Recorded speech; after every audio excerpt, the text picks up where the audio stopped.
Колега Реджеп, навистина инспиративен говор. Веројатно не знаете ни вие што зборувате, ама ајде вака поред да ви кажам.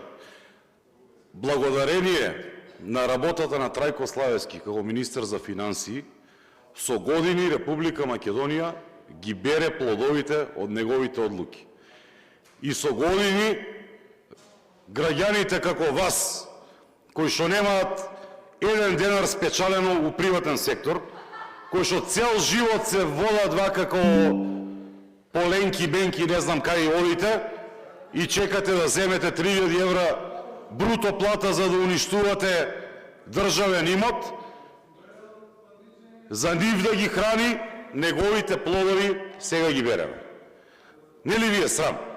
Ако не беа тие одлуки за рамен данок, ниту една инвестиција немаше да има во Република Македонија.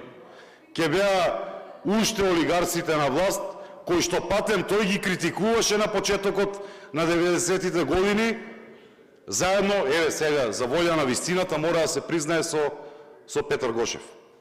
Ги ја критикуваа транзицијата на капиталот од државна во приватна. Вие мислите дека вие сте продуктивни? Мислите дека ако немаше странски инвестиции ќе седевте тука? Мислите дека ќе одеше државата напред, ќе имаше развој на железница, на патишта, на инфраструктура? Колку сте продуктивни вие у животот, првен прашајте се. Дали нешто сте направиле? Значи, со тие одлуки за технолошко-индустријски развојни зони се ставија основите за да можат да имаме инвестиции, да имаме вработувања, за да не ни бегаат останатите. Била ниска почетната минимална плата? Да, беше ниска. Тој ја воведе и бруто платата и стави некој праг кој што понатаму требаше да се зголемува согласно приликите кои што ќе беа создадени, меѓутоа ете видовме дека и малку и поинаку можел. Дали е критичар? Да. Зошто? Затоа што е конзервативен економист. Затоа што тој со неговата пракса, со неговото знаење, знае дека платите треба да растат скалесто, а не да направите, или овие предходниве да направат Република Македонија држава на луѓе кои што зимаат единствено минимална плата.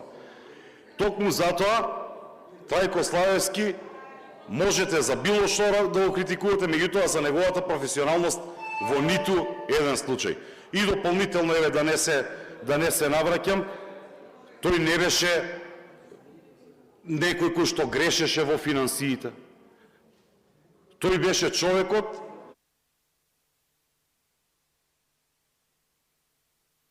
Благодарам.